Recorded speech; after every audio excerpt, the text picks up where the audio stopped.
Dear eye specialists from the Middle East, welcome to this webinar. My name is Felipe Arroyave, President of Spectrum International. With me today, I have Dr. Edgar Davila and Dr. Elise Kramer. We had 154 people registered, so we were waiting for people to log in, and people are starting to come in, and we're very happy and very excited to see you from this other side of the world. I'm greeting you from the cold city of Atlanta, Georgia. And we're about to start the webinar. So we are waiting for another 5 minutes to let people come in, join in, and log in into this webinar. If you have any questions, please let me know. If you can hear me, can you please raise your hand or send me a yes, I can hear you on the questions. You can also contact me directly on the chat. Can everybody hear me okay? Okay, apparently people can hear us. Okay, we keep having people come in. Thank you so much for participating. Thank you for being here. We have people from all over the world. We have people from Bahrain. We have people from Jordan. We have people from Oman. We have people from Lebanon. We have people from Saudi Arabia. We have people from Kuwait. Extremely interested to see all of my friends from the Middle East. Okay, I guess everybody can hear me. We're about to start the webinar, so give me another 2 minutes. Dr. Edgar Davila, Dr. Elise Kramer, can you hear me okay? Yes, loud and clear. Loud and clear. Okay, so 1 more minute and we will start this webinar.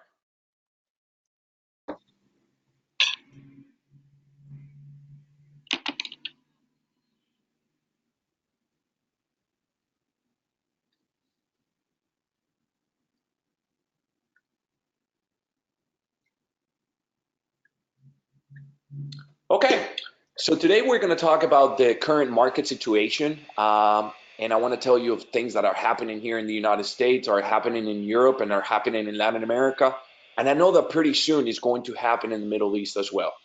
This is how the current market is behaving, and this is how we see patients buying their products. Now we see here in the United States, we see more people in Europe, we see more people in Latin America doing all their purchases through the internet.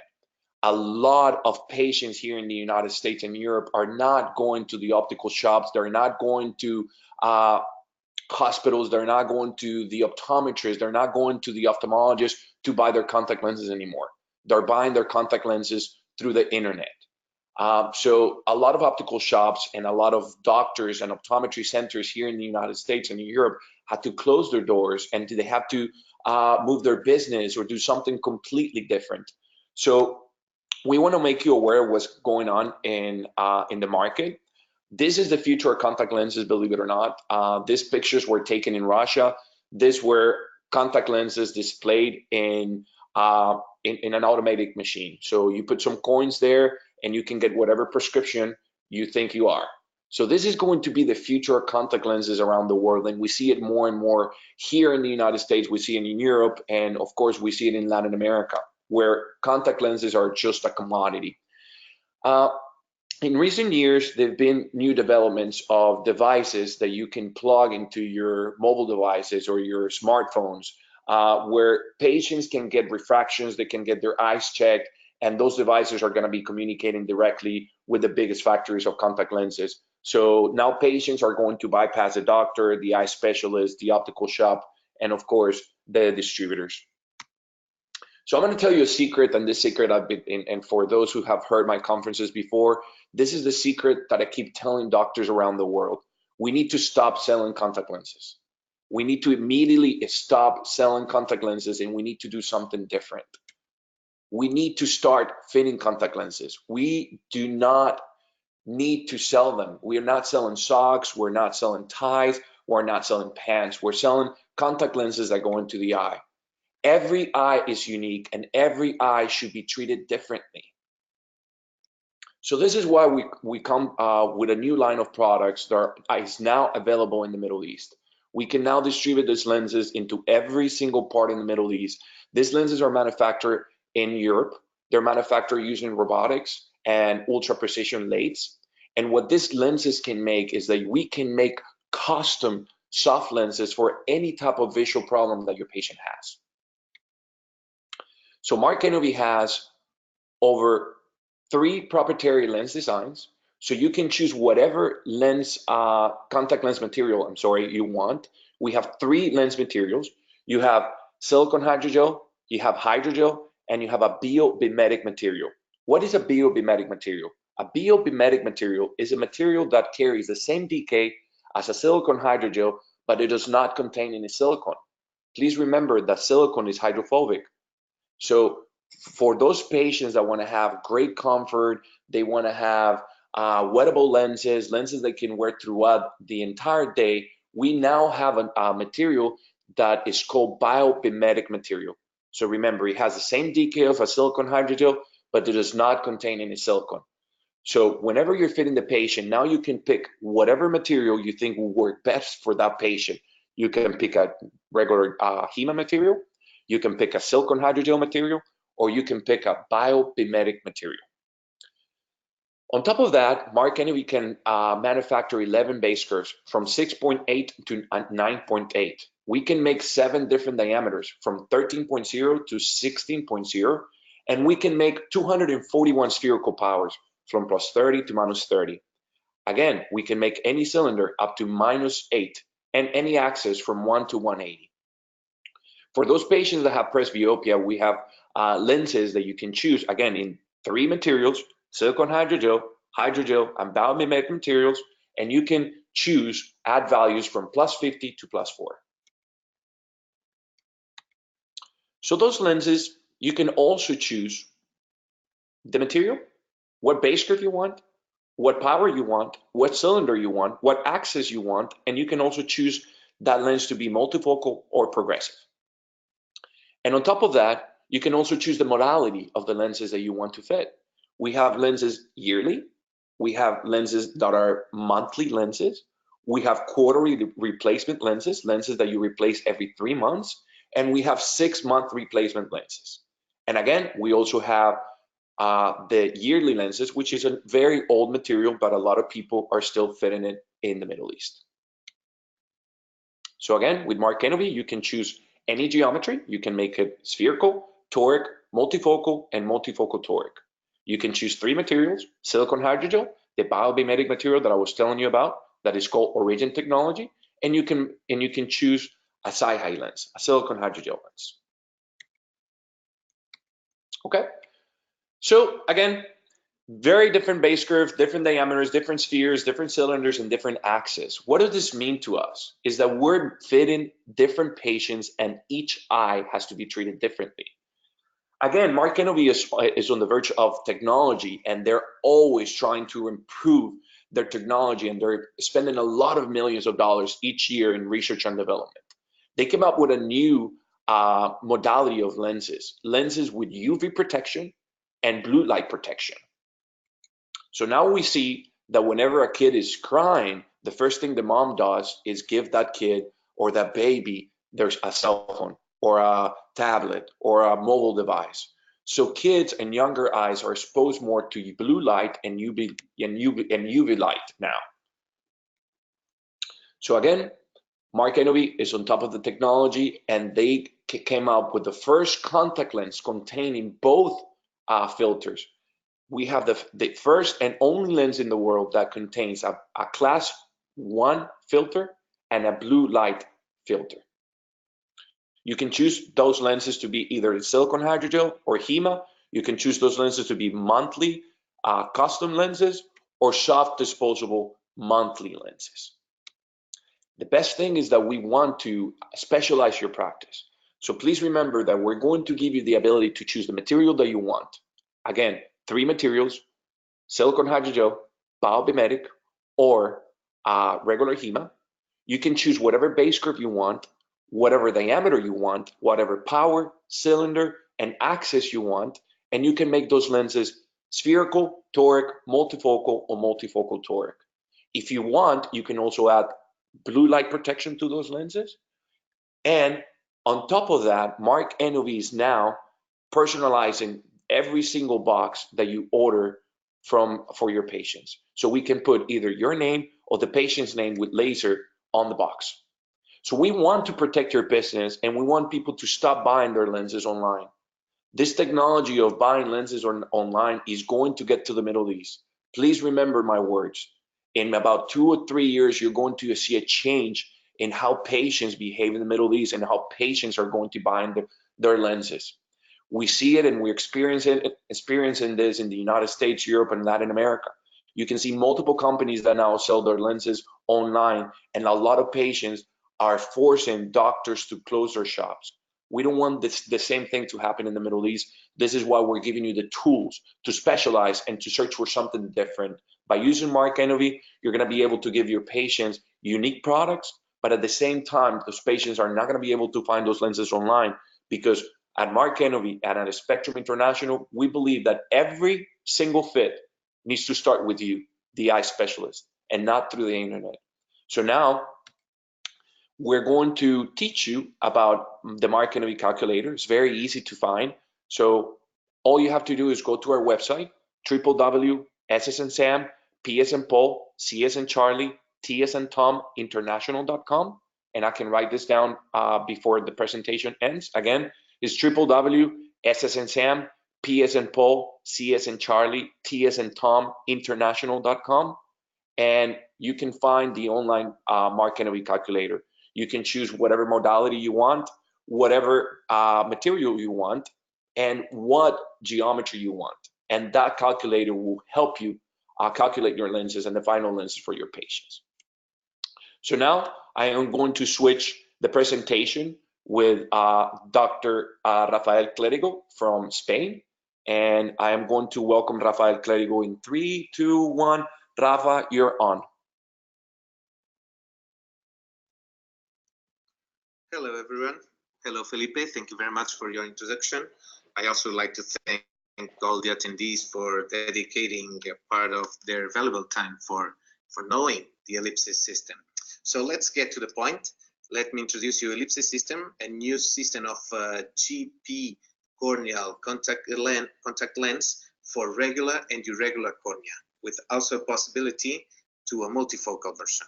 Okay, let me explain you very quickly the clinical evidence behind the ellipsis system. It's a clinical study that Lenticon Europe did in 2003 using 133 eyes over 18 months, no matter if they are myope, hyperope, or with corneal astigmatism to diopters. Okay. The goal was to build an aspheric lens design which could offer or demonstrate better results in terms of visual acuity, comfort, and contrast visual sensitivity. So it was possible. We found that the spherical back optic zone improves the visual acuity.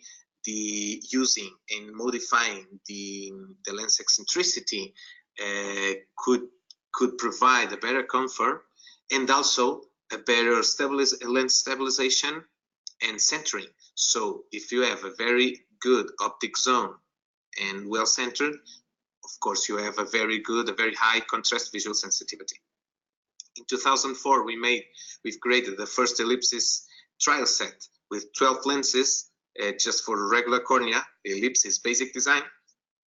In 2008, we launched the definitive version of ellipsis system with 30 lenses, with the upgrade to irregular cornea and multifocal version. To explain me better, the multifocal version is not on the trial set, okay? The first version of 2 lenses was upgraded to 30 lenses to cover regular and irregular cornea, but only single vision lenses, because it would make things more difficult to, like the over refraction, for instance, okay? So the multifocal version is an empirical option that you can order after you have the lens geometrically fitted, okay? What to expect from ellipsis lens family? What's so special in this design? Okay, this is a lens design with a spheric back surface, okay? Because the spheric zone, it's the back optical zone to provide the best visual acuity. And after that, you can find 2 aspheric zones that you can control the eccentricity to allow a more natural lens landing on the cornea and a more natural fitting. Okay, like you can see, we using a big data after manufacturing a lot of lenses over these last years, 10 years, for instance, we could identify 5 groups of eccentricity levels that you can manage for the vast majority of the patients. Okay. The front surface of the lens is a multi-sphere because we wanted to keep a spheric zone to avoid glare or contrast sensitivity issues. Okay. The trial set, it's composed with 30 lenses. You can find 30 lenses on the trial set, 10 lenses with a blue color for regular cornea, the ellipsis standard, with an overall diameter of 9.8.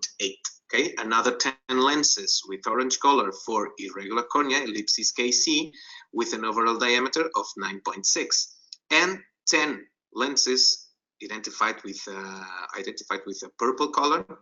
These 10 lenses are called the ellipsis SE for semiscleral, for refits or decentered lenses. Okay, it's a GP lens, it's a corneal GP lens with an overall diameter of 11.2. Okay, these 10 purple lenses, you can use it for regular or irregular corneas. Just try to imagine that if you have to refit a lens due to tolerance issues or to centration, a bigger diameter will help you. A bigger diameter and also a control in the lens eccentricity.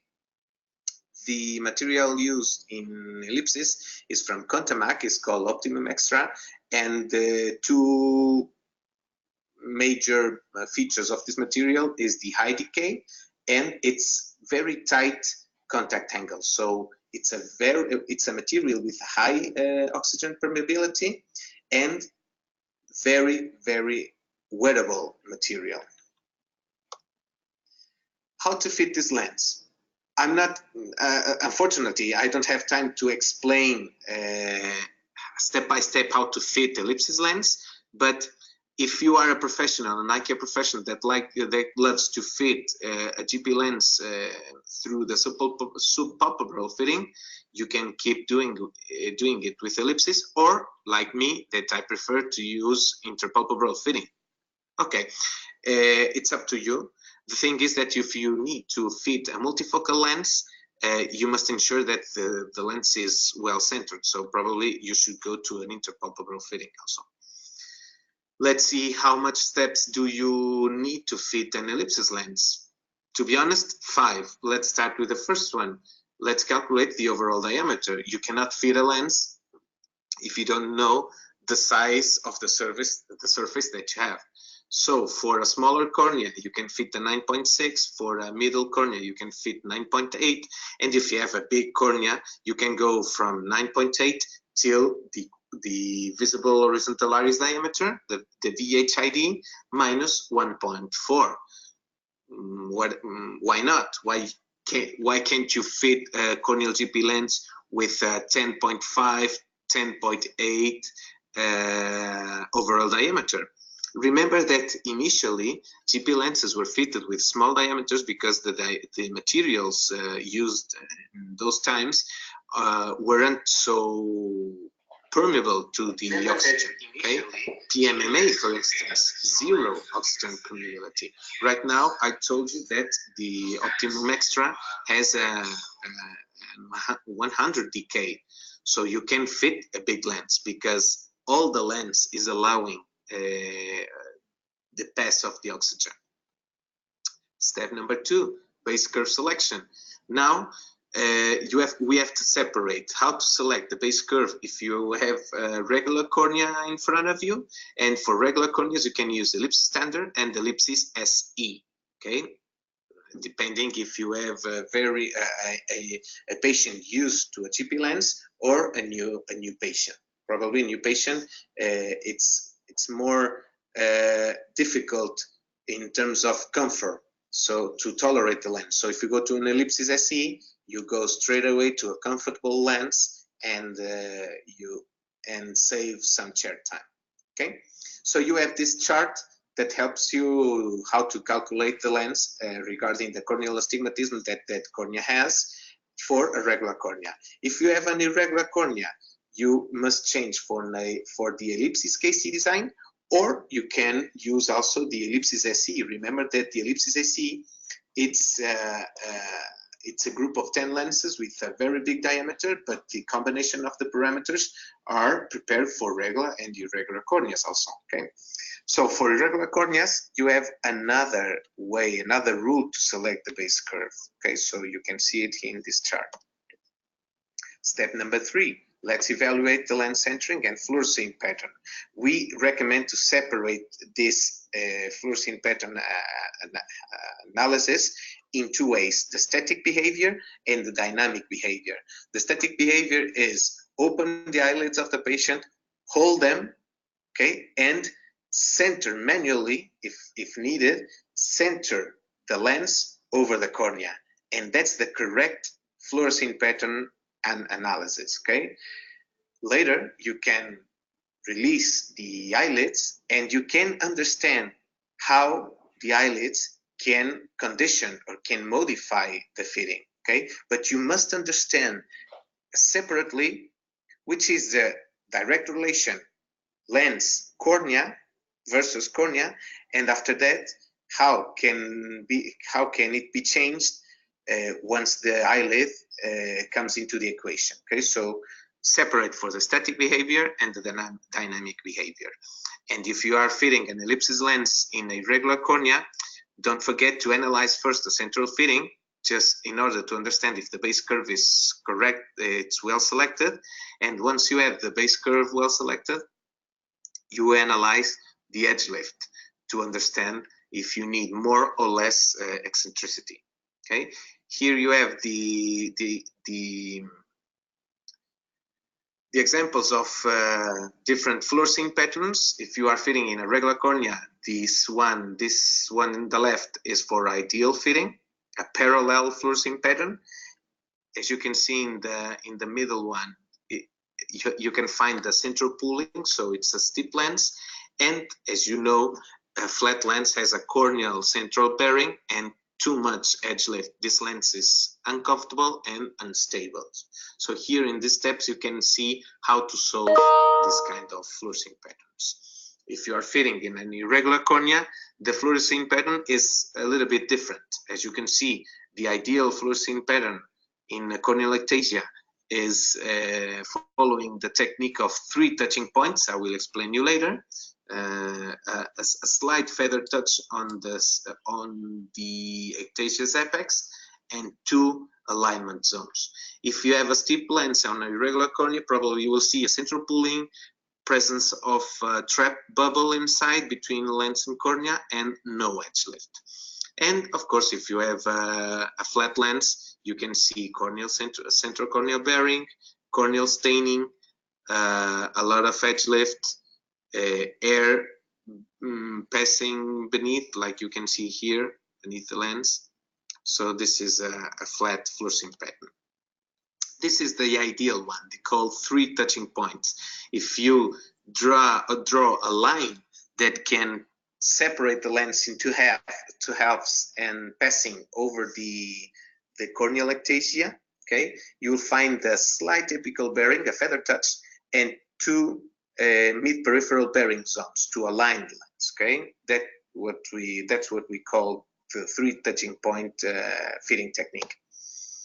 And if you need to solve issues related with the edge lift, you can see in this schematic image that if you change the eccentricity from standard to med to med 2 to flat or flat 2, you are increasing the edge lift, okay? And if you decrease the level, you are generating a tighter edge lift. Step number 4, let's go to the lens power. As you are used to, you must perform an over refraction and do not forget to apply the vertex distance, okay? You have also to apply the rules SAN or FAP. What does these rules mean? If you steep the base curve, you must add negative because you are creating a positive tear lens with a tear meniscus, okay? And if you flatten the base curve, if you are flattening the base curve, you must add positive to your final prescription because the tear lens is getting a negative shape, okay? Nothing new, as always.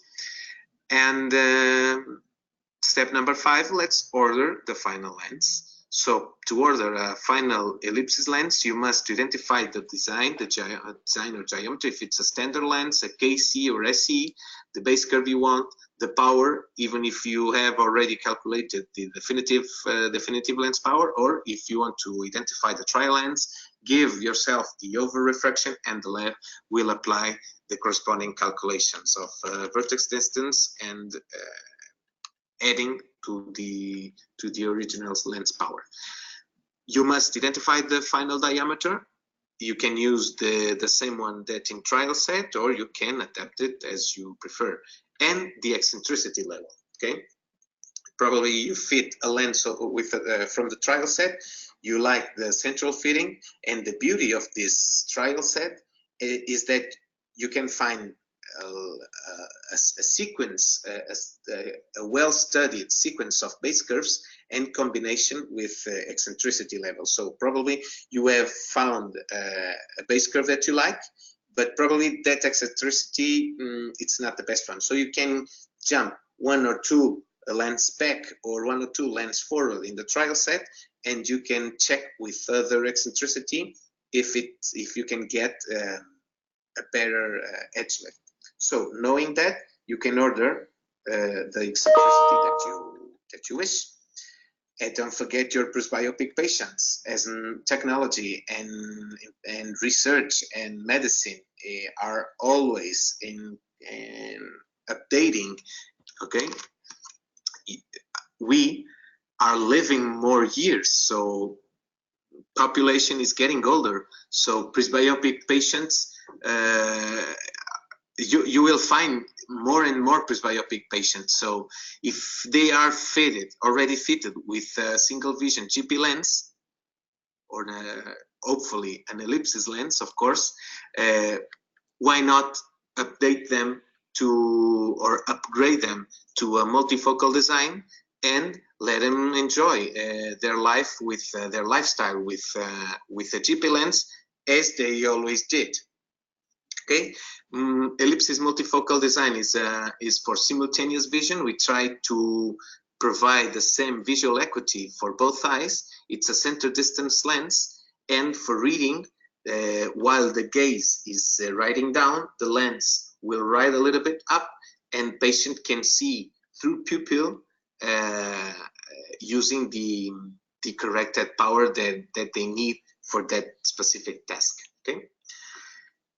Of course, if simultaneous vision doesn't work, you can change addition, you can change the size of the center distance to provide more energy more power for near distance or less power for distance vision, okay? To order a multifocal lens, you need that lens will be calculated empirically, and we will need, beside the parameters of a single vision ellipsis lens, we need to understand, we need to know the pupillary diameter of the patient, the addition power that that patient has in his or her spectacles, and ocular dominance. We recommend to find the sensory ocular dominance through the fogging method with a +2 diopters lens. Don't forget that if you want to fit the ellipsis multifocal design on keratoconus, you are mixing the optical aberrations typical from a keratoconus with spherical aberrations of a multifocal design. So the key for an ellipsis multifocal design to work in a keratoconus is the centering. Okay, try to fit the lens well centered. It's always an important issue. fit the lens well centered, but even more if you try to fit a multifocal design. Okay, just to conclude, let me summarize what I was trying to transmit you, that the ellipsis trial set was designed under big data of more than 150,000 lenses manufactured for these 10 years. It's a unique system of work that you can use for regular and irregular cornea, avoiding to use 1, 2, 3 trial sets if you want for regular cornea, irregular cornea, a big lens. So you can find everything in the same trial set with only 30 lenses. Okay.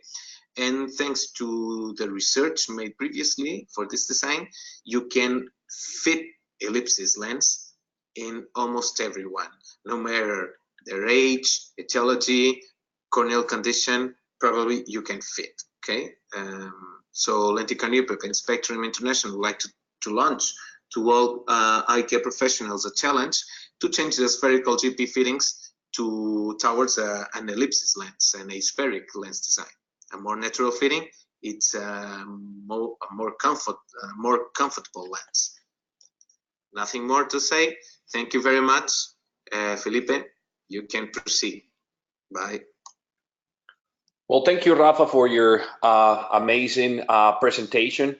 Thank you for giving us this insight. So now practitioners in the Middle East can understand that now we don't need 7 fitting sets to fit gas perm patients. I know that you have a very well-known gas perm lens in the Middle East, and you need about 5 fitting sets to fit patients. You need an extra large, you need regular cornea, you need one for post-graft. With these lenses, you only need 1 fitting set. 1 fitting set and 1 fitting set only. You can make it aspherical. You can do irregular corneas. You can do keratoconus. You can do semi-sclerals. You can do even multifocals. So now I'm going to transfer the microphone to Dr. Elise Kramer. Dr. Elise Kramer, now it's your turn. So let me make you the presenter.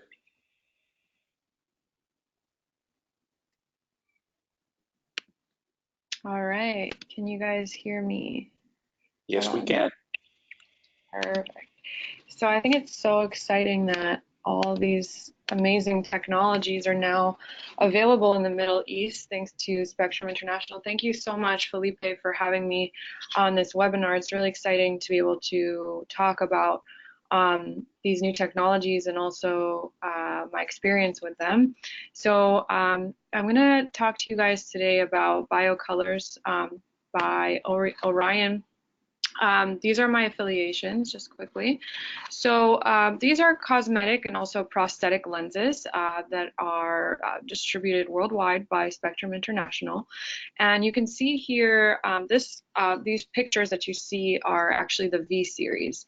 And we're going to go through the different types of series and the different way that these lenses work. But basically what we have are cosmetic lenses or prosthetic lenses that we use in order to help patients mainly who have, disfigured eyes, who've had accidents, trauma, diseases, things that, and also issues like that they need therapeutic lens for, such as photophobia or diplopia.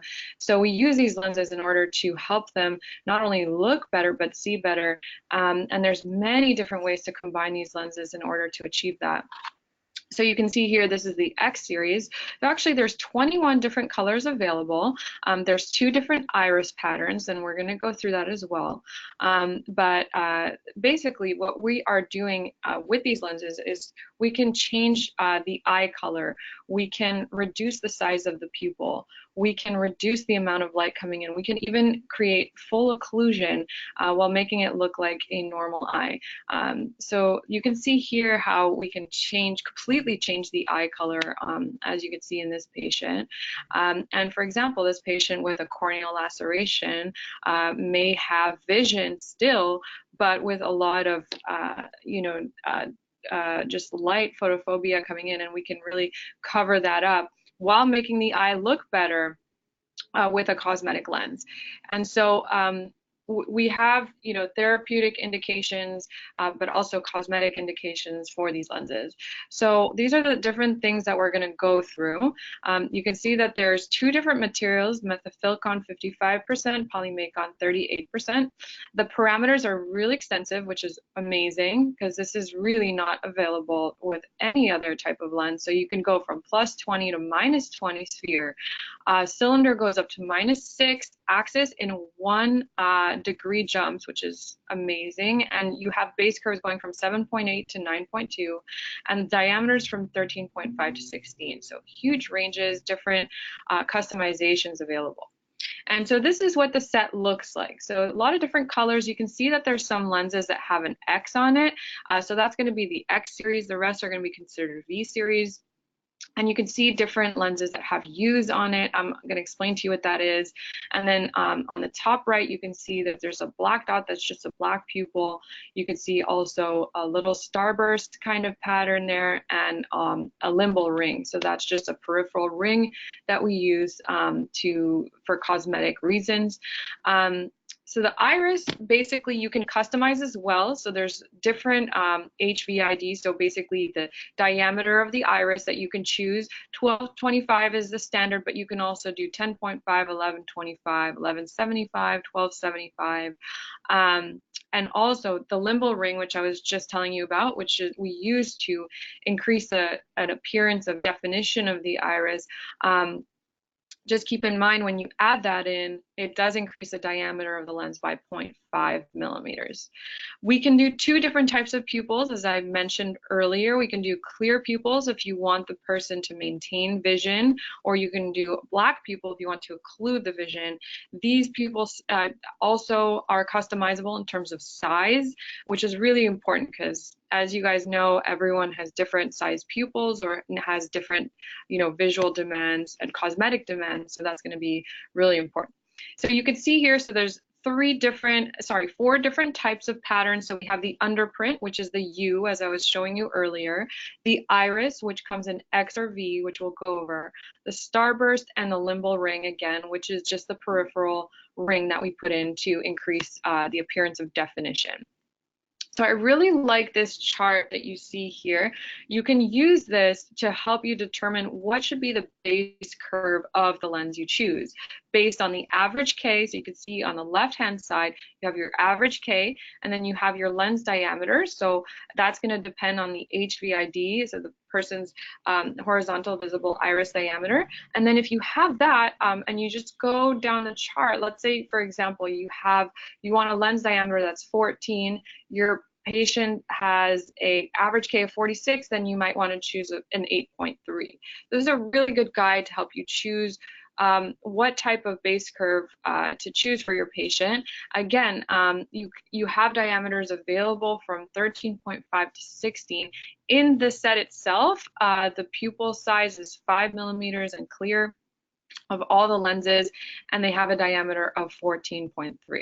But again, available base curves go from 7.8 to 9.2. So a very big range for different types of corneal shape. Felipe always talks about how important HVID is, and it really is, and it's actually probably the quickest test you can do in optometry. A lot of topographies will provide you with HVID measurements, but you can just do it with a ruler. You can see here on the right, so just really easy to hold up the ruler to the eye and measure that HVID, and that's going to be completely different in different patients, different races, different genders. So very important to take that because, as I mentioned, in the fit set, you have a standard size of 1225 that really just doesn't work for everybody. So really important to measure the HVID. So there's two different types of fit. There's a cosmetic fit and there's a prosthetic fit, and we'll go over what the difference is. You have to know about this fit set is that there's two different types of iris colors, as I was saying. There's the V and there's the X. So V is going to be just very light, just a subtle change, and X is going to be a lot more bold, a lot more opaque, and that's going to make a much bigger change. You also have the starburst, and the starburst is there to just add a pattern and add a little bit of a design to the iris. and I'll show you different combinations. So what we do here with these lenses is that they're actually stackable. So you can just put one over the other like a sandwich and then create the design of your choice. So you can see here these 4 lenses that I have here on the right. Okay, they each come in individual vials. What I'm doing here is I'm stacking them one on top of the other in order to create this design. And it's really important what the order is, because the lower down you put, or the more deep you put a color, the less visible it's going to be, or the more subtle it's going to be.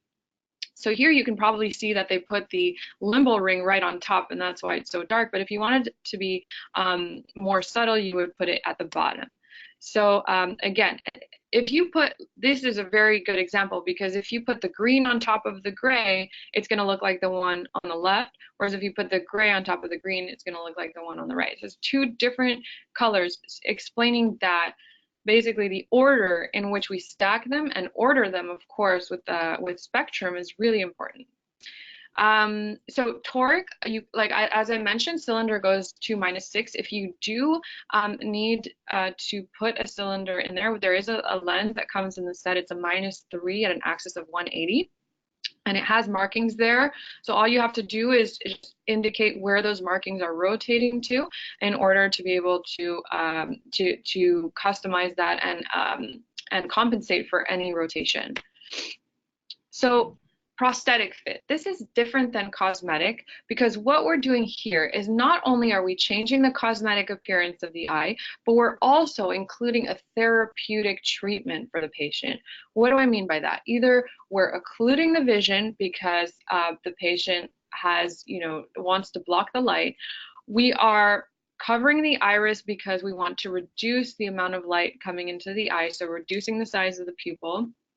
Or you're completely covering up the eye because it's disfigured, it's white, and you could see that through the pupil. So these lenses are going to have an underprint, and they may also have a black pupil. So it really depends.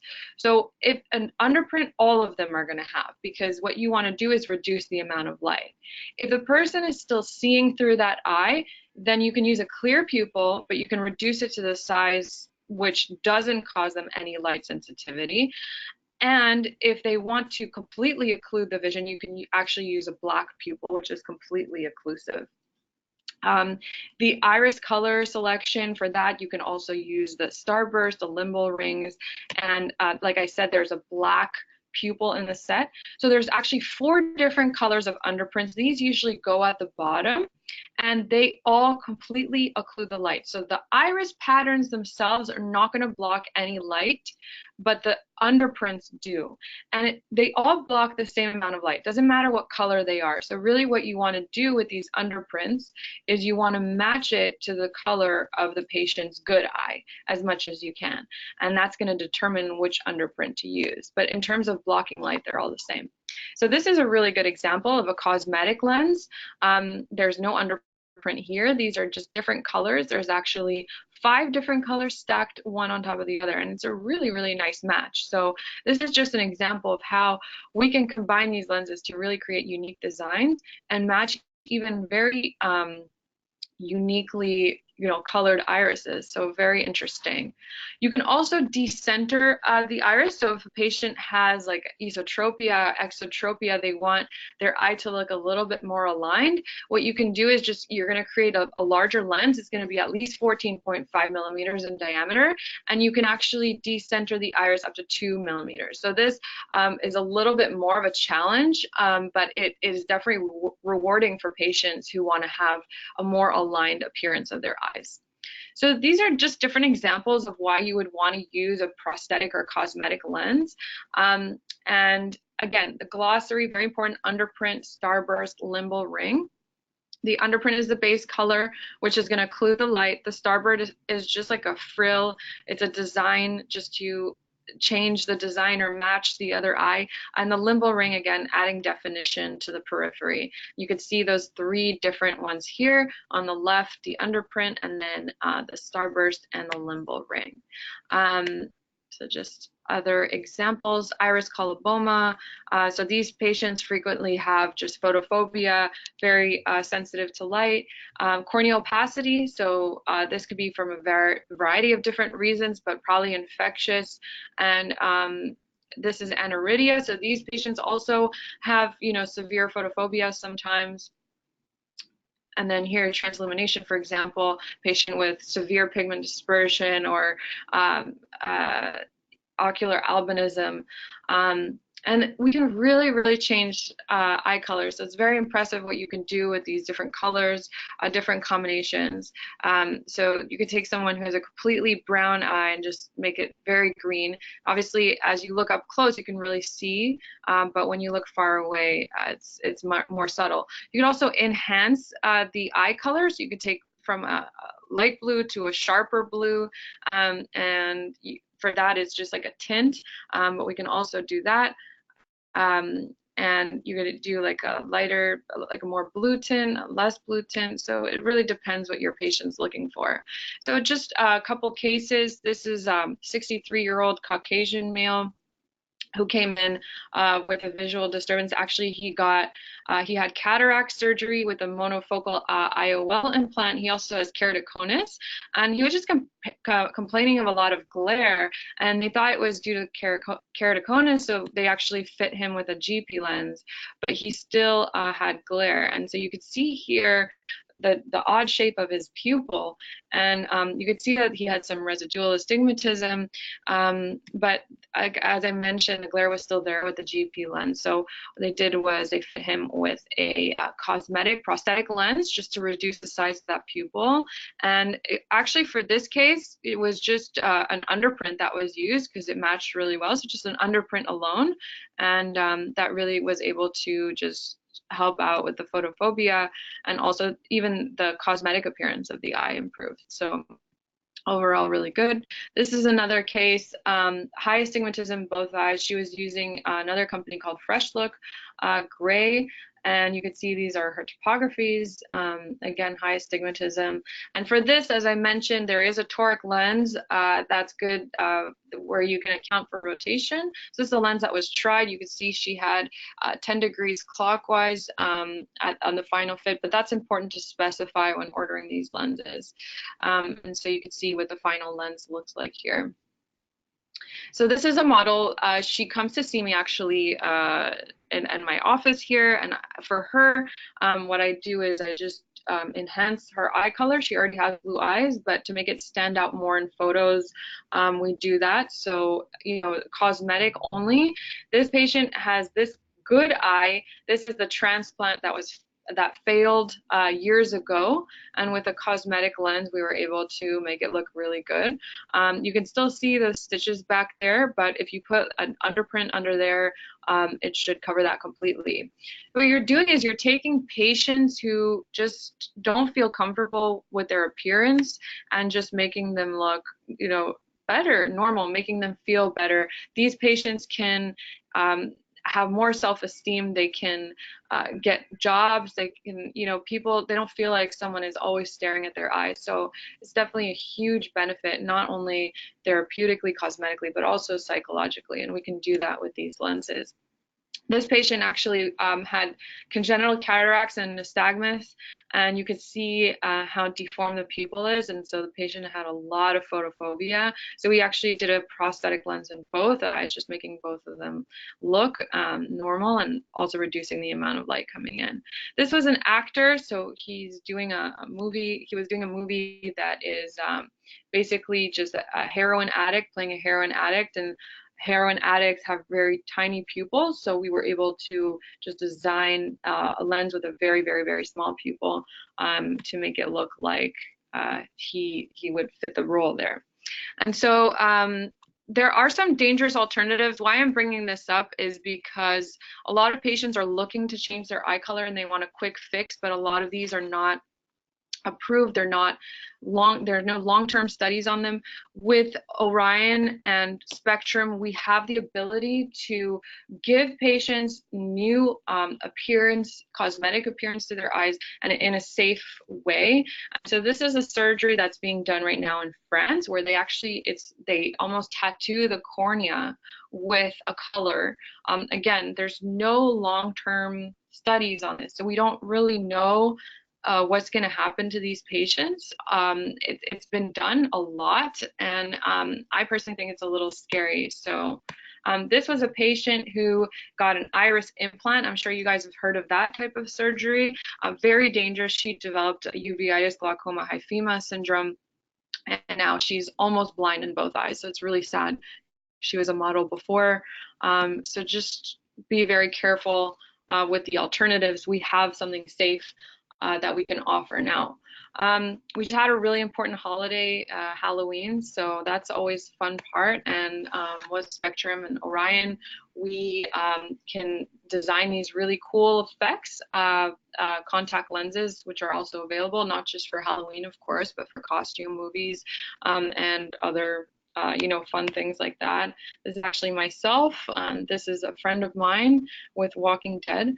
And this actually just came out. You can see here the date, October 29th. This was a patient who just got one of those cosmetic lenses, I don't know, from a corner store type of thing, wore it on Halloween, and then actually fell asleep with the lenses. Obviously, the lens wasn't fitting properly, and she developed this horrible, horrible abrasion after.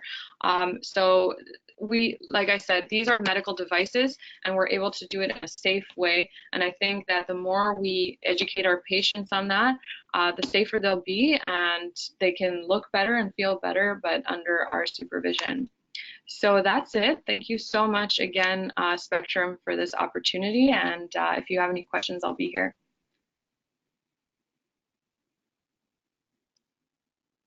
Thank you so much, Dr. Elise. Thank you for this presentation, and I hope you have a wonderful day. Now we're going to switch to Dr. Edgar Davila. Dr. Edgar Davila, I'm going to make you the presenter in 3, 2, 1. We're live.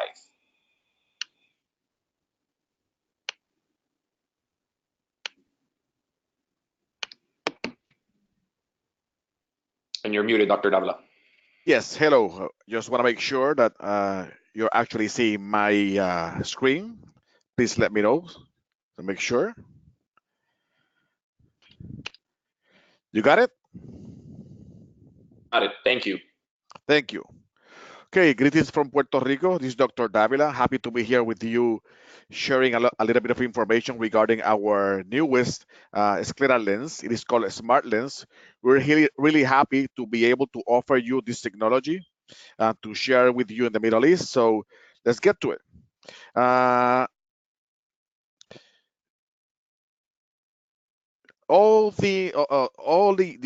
Whenever we fit scleral lenses, the main thing that we do is to vault that irregular cornea. Nowadays, we can actually fit any type of cornea with a scleral lens. It doesn't matter if it has a irregularity or not. Even normal corneas can be fitted. For example, in cases of dry eyes and things like that, we can actually do it. The idea with this new lens that we have, that is called a Smart Lens, is to actually be able to offer you a really nice platform in order to be able to fit all your specialty contact lens patients and also normal patients, okay? The thing is, it doesn't matter the irregularity or the condition, we should be able to jump over that cornea and fit everything without any problems, okay? Let's get to know a little bit this specific design. The Smart Lens design comes in 3 different diameters. These are 15.0, 15.5, and 16.5. We created these diameters thinking about all the different possibilities that we have.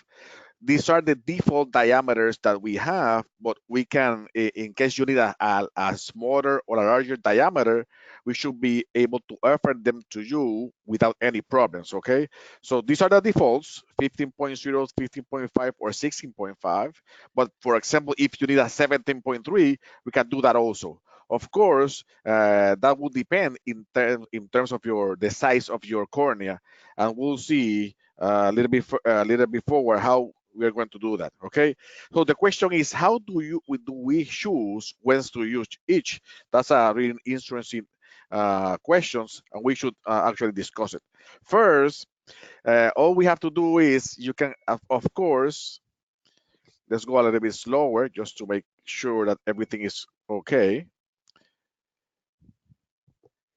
In order to choose the correct diameter, all we have to do is, for example, take the VID, or visual iris diameter. As you can see in the left side, The VID in this specific case is 10.50. In the right side, we have a 13.0 VID, or visible iris diameter. In this specific case, or in this specific two patients, we're actually measuring it with a Medmont topographer, but you can actually use your own, or you can use just a regular ruler, a simple ruler, just to measure this, take these measurements over here. Once you have the visible iris diameter, just add 3.5 millimeters. And that's, for example, in the first example at the left, 3.5 plus the HVID will give you basically a 15.0 diameter. Okay. In the second example, in the right, we have a really big eye, 13.0 millimeters. You add the 3.5, and that gets you a 16.5 diameters. We have three different diameters for you. In order to choose the correct diameter, you should measure the visible iris diameter, and then from that specific measurement, just add 3.5, and they'll get you to cover the whole cornea, go over the cornea, go over the limbus without any problems, okay? Remember, for a smart lens, we have three different diameters in our set, and those are within the same set. You don't need two or three different sets. The whole set has the diameters there for you.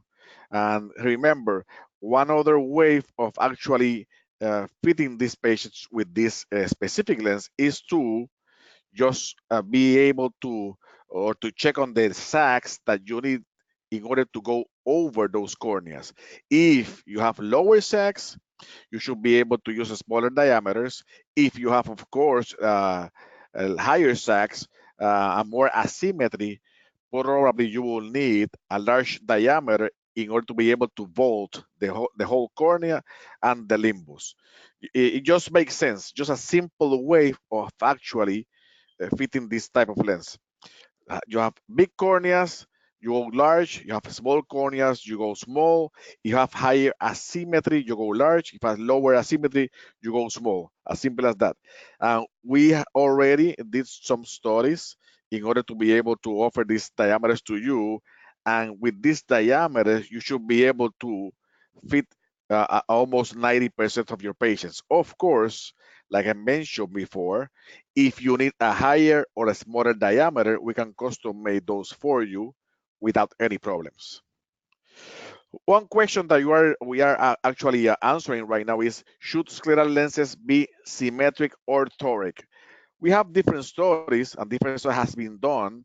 In this specific case, there was a study done at the Pacific University in Oregon, and they measure the sclera of a nice quantity of patients. And they notice that usually at the 16 millimeter cord, if you measure those most of those patients, there are more or less, in average, a difference between 156 microns between meridians. And when I talk about meridians here, I'm talking about the meridians of the sclera, not of the cornea, okay? Remember, scleral lenses, they rest on the bulbar conjunctiva that covers the sclera, so they do not touch the cornea on the limbus at all. So they did a study, they measure the sclera at Pacific, and they noticed that there was an average of 156 microns of difference between the two meridians of the human sclera, okay? Now, if we do take that into consideration, then we know that for most of our patients, we should use toric lenses instead of spherical scleral lenses. Why? Because the sclera is toric. The sclera is not spherical. At least the latest studies that we have seen, done by Denier and Sanders, in those studies, they said that only about 6% of human scleras are spherical. So that means that maybe mostly something between 94 or 95% of patients, they do have toric sclera. Now you will see with the newest technologies. For example, our diagnostic set, they have 18 lenses. Out of those 18, 16 are toric lenses and only 2 are spherical lenses. That's quite the opposite of regular diagnostic sets in which you see most of the lenses are spherical and then 1 or 3, 4 or 5, 6 lenses are toric. We are ahead of the competition, and then our set is quite the opposite. Most of our lenses are toric because we know already that 94% of the patients will have toric scleras, okay? And that's the way to go. So the toricities in the smart lens are like this. If you are using the 15 millimeter lens, it is a symmetric lens. Since the closer you get to the limbus, the more symmetric the sclera is. The farther away from the limbus, the sclera start to get a lot more toric. So in the 15.0 lens, we use a symmetric lens. In the 15.5, we use a lens that is toric with 125 microns of toricity. And then in the 16.5, we use a lens with a 150 microns of toricity. Remember, studies have shown us that most of our patients have toric scleras. Therefore, in order to be able to feed those patients with comfort without any problems, we should at least in 95 or 96% of those cases, we should actually feed them with toric scleral lenses. It makes sense. Same thing, but here you can see that the 15.0 is symmetric, and then the 15.5 and the 16.5 are toric, okay? So what are the advantages of using dual depth scleral lenses? There has been a lot of different stories. We have the one from Visor in 2006, and then we have the one at Shornack in 2013, another from Visor in 2013, and then we have the studies done by Bregdenayer and Sanders about 2 years ago about the shape of the sclera, and we know that, like I mentioned, that the sclera is toric. Therefore, in order to improve fit, to provide comfort, and to enhance wearing time, we do need dual depth or toric scleral lenses. As simple as that. Is proven science already. Okay. What happens when we have the perfect fit, but we have residual astigmatism? But you don't have to worry about it. Now with the newest technologies, we do have what we call bitoric scleral lenses. Of course, those lenses will be the back portion of the lens. The optic zone will be spherical. The optics will be toric in the back portion of the lens, and then the frontal portion of the lens will be toric also. But in order to actually be able to include this type of refraction that we have over here, we do need a bitoric lens, okay? Because we need to stabilize or to rotationally stabilize the lens in that specific eye. For example, here, this specific case, we do have an over refraction of plano minus 150 at 0.90. So we do need to actually include that prescription within the full prescription of the scleral lens. In order to do that, we stabilize the lens with the back toric haptics of the lens, and then once they are stabilized or they are rotationally stable, we do cut out in the front of the lens the whatever we have left in terms of astigmatism, and the patient should be able to see clearly without any problems. Years ago, we didn't have this technology, but nowadays we do have it, and we are able to offer bitoric scleral lens to our patients without any problems. Therefore, visual acuity will be perfect in most of the cases. So if the back surface is already toric, then it's easy to make it toric, or what we call a front toric. Those marks that you have there that are located, as you can see, the practitioner is actually rotating the lens. You see how they come to their original position. In the case of our design, the smart lens designs, those markings, they're letting you know the flatter meridian in that specific eye. The smart lens markings are located in the flattest meridian. you saw how he moved the lens he moved the markings to 12 and 6, and then the lens by itself rotates into the correct position. Remember, if we have a lens that is rotationally stable, we should be able to open a front toric and correct the residual astigmatism without any problems. But it is very important that whenever you fit these type of lenses, you let us know where those markings are located.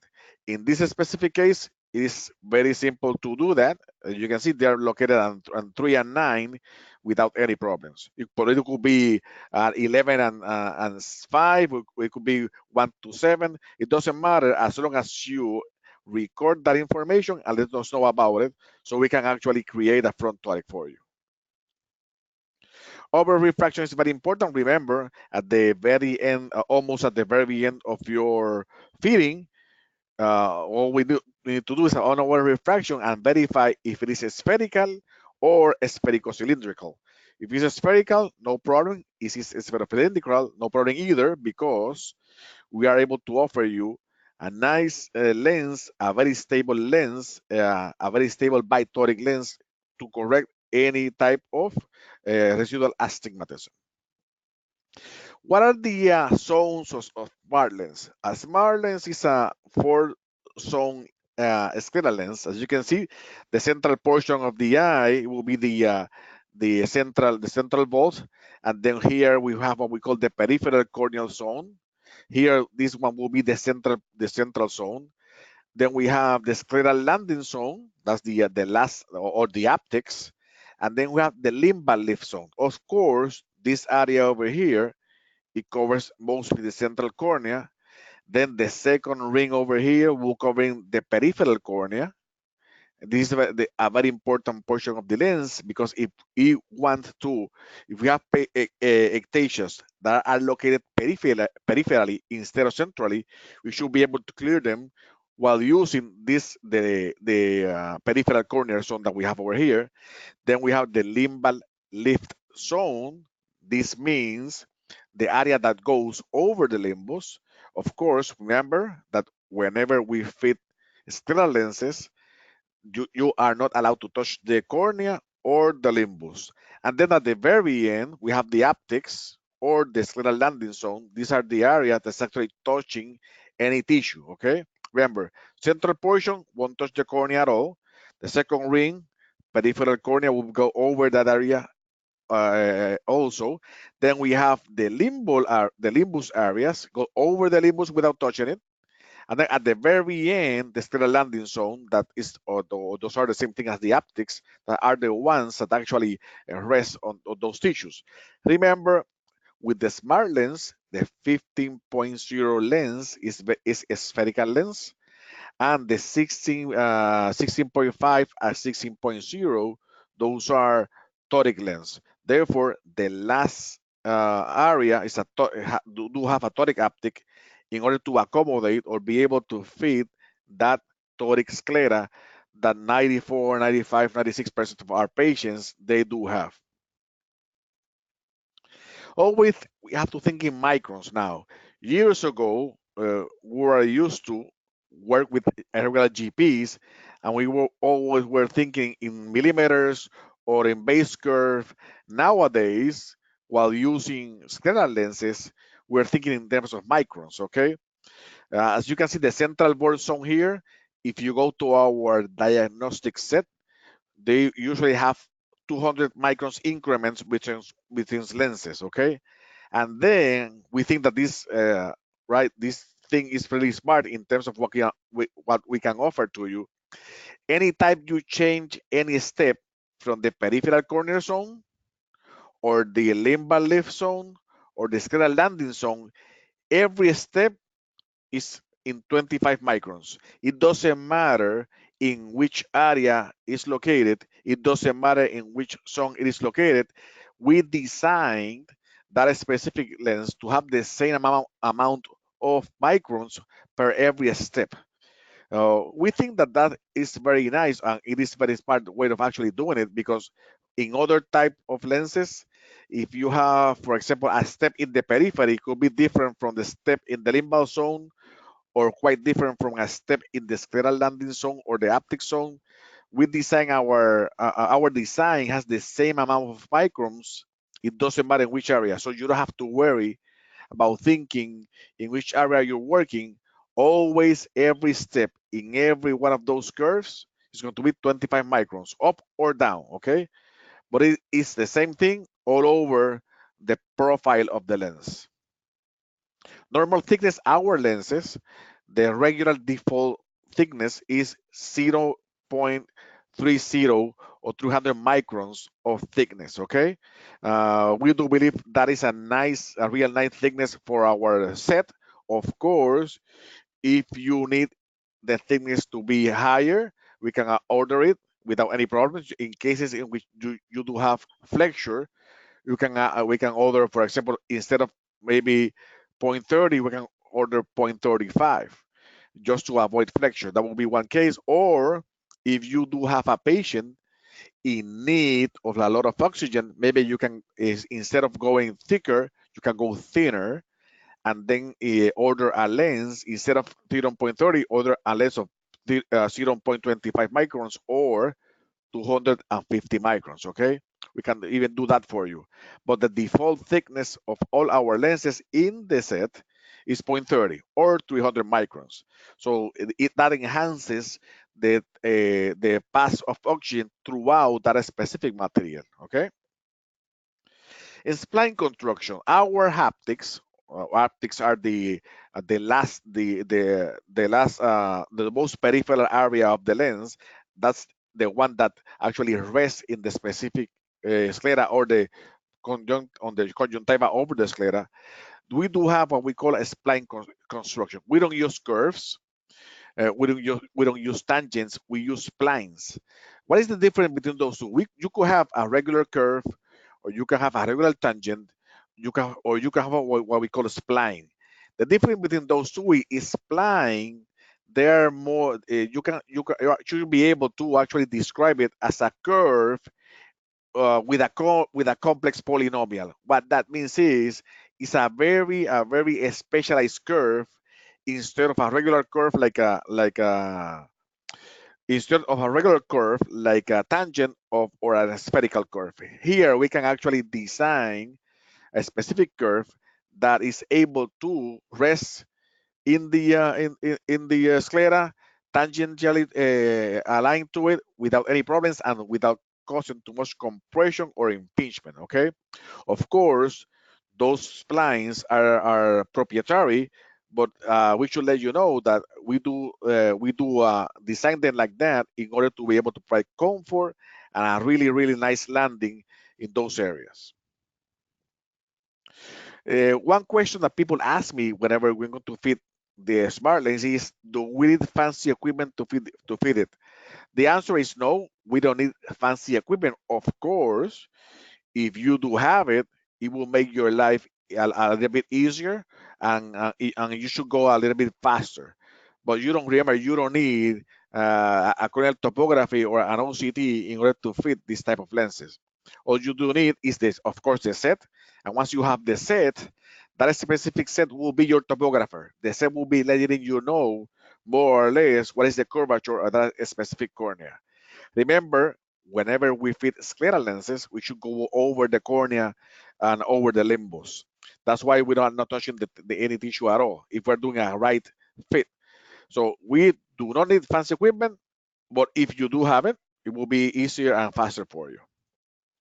So how do we choose the initial smart leg diagnostic? We are trying to simplify this by actually thinking in terms of lower sag, medium sag, or high sag.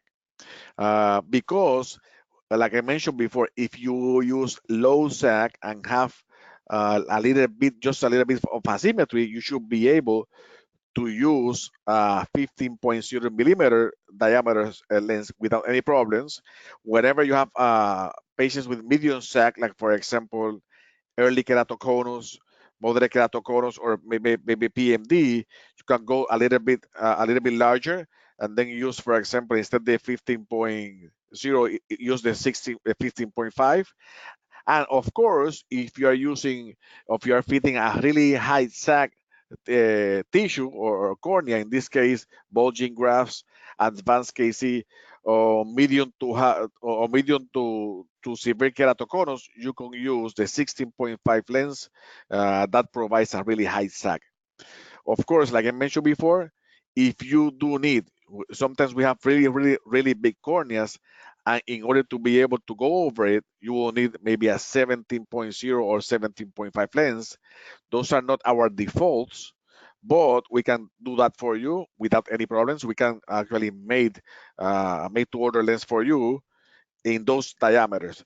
And of course, if you do have a really small eye, for example, with an HPAD of 10.0 millimeters, that should be a really small eye, we can actually go a little bit lower than 15.0 and create a Scleral lens for you also.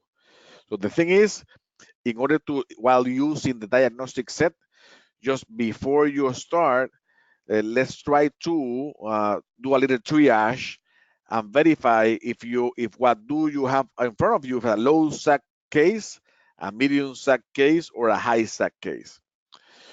In order to be able to know that, you need a little bit of experience, but whenever you start fitting the lenses, you will see it's very easy to do without any problems. Okay, if you are touching it, go bigger or go steeper. That's as simple as that. If you have too much clearance, go smaller or go flatter, like you do when other Scleral lenses. Flat meridian markers. Our smart lens, we we actually mark the lens in the flat meridian, and this is very important because each company or each design, they have their own marks. For our smart lens, our markers are located in the flat meridian. You should know that, because whenever you start fitting patients with the smart lens, those markings over there right here, they'll let you know which is the flatter meridian. In some other lenses, it is a steeper meridian, but in our lens, it is the flatter meridian, okay? We are able to offer you what we call the asymmetric smart lens. We know for sure that most of our patients are going to be, we are going to have to use toric haptics in order to actually fit them. But in a nice share of our patients, we are going to need an asymmetric lens in order to provide excellent comfort and to accommodate each one of those quadrants, okay? We can do that for you also. We do have, like we mentioned before, spherical lenses, toric lenses, and then we have also asymmetric lenses. What do we need to know? What do we need to know is, first of all, whenever we locate or we insert that lens after, let's say that you have corneal clearance, and then you have limbus clearance, and you already have the clearance that you want.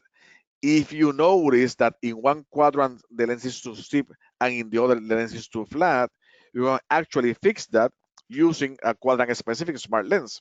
But we do have to know the Q axis that we're actually having. All you have to do is look at the markings. For example, let's say you have the markings in Q1 and Q3, those markings already, you know which is the flatter meridian, and then you can actually the Q1 angle that we have over here. All you have to do in order to measure the Q1 angle is like you do whenever fitting soft lenses, the famous Lars left outside right subtract. The same thing applies here. In your slit lamp, just verify how those markings are located, if they are left or right, and then with the same slit lamp, you should be able to measure how many degrees you are moving left or moving right. With those degrees, you let us know, and then if we have that information, we should be able to create a really nice, stable quadrant specific lens for you. Of course, you have to define the elevations in those different quadrants. Let's say that Q1, Q3, and Q4 are okay, but then Q2, you need more steepening because the lens is lifted in that specific area and bubbles are entering through it If the other three quadrants are okay, all you have to do is, okay, I need in quadrant 2, that's the upper quadrant, to steepen it 100 or 200 or 200 microns.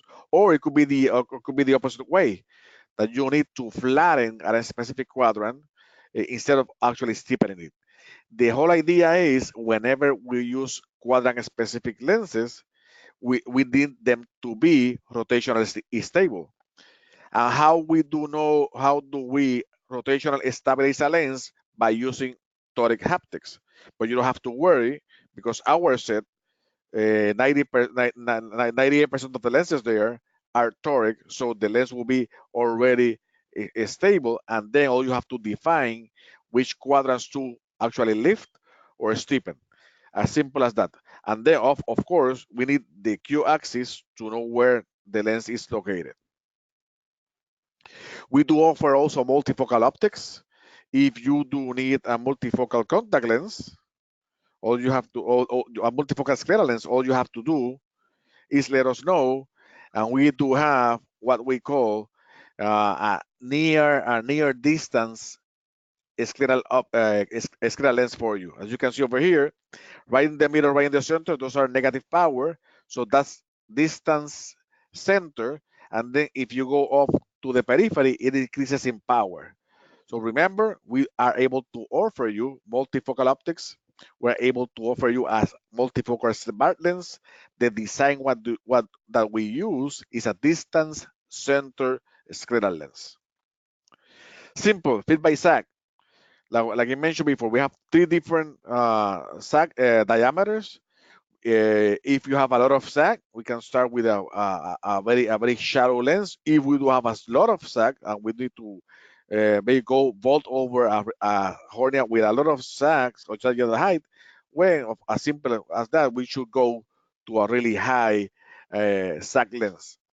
The thing is, we want you to be able to fit these patients easily without any problems. All you have to do is actually verify which type of cornea do you have: medium sag, low sag, and high sag. If you do have OCTs, or if you have like a specific topographer like the Medmont, that those systems will give you the specific sag, and then you can go direct to it and choose from our specific diagnostic set. But if you don't have that, you have to rely in direct observation in the slit lamp, or of course use the diagnostic set as a topographer, because the set will let you know if you need to go higher or lower. As simple as that. Yeah, these are the base curve that we mostly use over here. In the 15.0, we have only 2 lenses. The 15.5 and 16.5, we have toric lenses, and these are the lenses that we do have over here.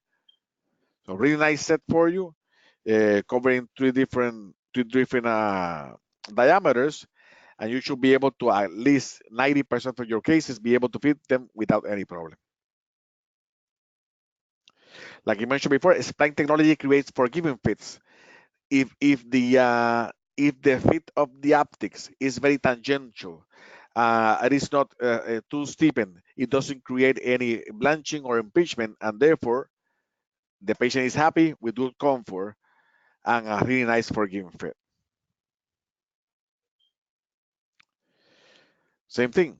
You can see over here, toric landing, better outcomes. Why? Because the sclera is toric, so we do need scleral landings to create comfort. 60 lens set, like I mentioned before, covers everything. You should be able to fit almost everything with this set. We designed it specifically for you to make your life simple. It's a very simple design. Of course, today we don't have a lot of time. Later on, we're going to do a webinar that covers how to fit the lens. But for now, we wanted to give you a little bit of information regarding this new scleral lens called Smart Lens for you. From the simplest to the most complex, we should be able to fit every type of cornea that you throw at us. You have PKPs, superior keratoconus, post-LASIK, PMDs that you have over here, KC, steep to flat corneas, everything we should be able to fit for you. So if you have any questions, I'll be able to answer them. Of course, you can also email them to us later on, and we will be more than happy to give you the answers for all your questions. Thank you for having me. I'll be here to help you with whatever needs you have, and I hope to see you later on and to able to give you another webinar specifically on how to fit the smart lens scleral lens set. Felipe. Thank you so much, Dr. Davila, for this wonderful presentation. So for all the practitioners in the Middle East that have been fitting scleral lenses, I know that you have a scleral lens available in the market right now. This technology that we're trying to launch in the Middle East is the newest technology in the world. This is why we call it the smart lens. Is a lens that is the newest generation of scleral lenses. So the lenses that you're currently fitting are the first generation of scleral lenses. You cannot make them in quadrant specific. You cannot make them in toric peripheral curves of up to 800 microns of difference. So there's a lot of limitations of the lenses that you're currently fitting in the Middle East. Now this is the newest technology. You can make it quadrant specific. You can make it toric up to 800 microns of difference in the meridians. You can make it multi-meridian. It's one of the easiest lenses to fit in the market. It uses a spline technology, such as the technology that Dr. Davila explained to us during the presentation. So this is just an introduction of what Mark NOV was, what Orion was, what Ellipsis was, and what a smart lens is currently the best scleral lens design in the world. So if you're interested in questions, just email them to us so we don't hold your night. I know that it's pretty late in the Middle East. We're going to keep doing these webinars every month, so please stay tuned. The next webinar that we're going to be launching is going to be specifically on how to fit smart lens and how to solve different problems. But if you have any questions, please refer them to us. My name is Felipe Rajave. I'm the president of Spectrum International. My email address, I'm going to write it to you right now so you can save it and have it available. I'm also going to write my cell phone number so you can email me or text me if you have any questions. Dr. Davila, can you see my screen right now? No, I'm seeing mine. Okay, so can you share okay, I'm going to share my screen in just 1 second. Yes.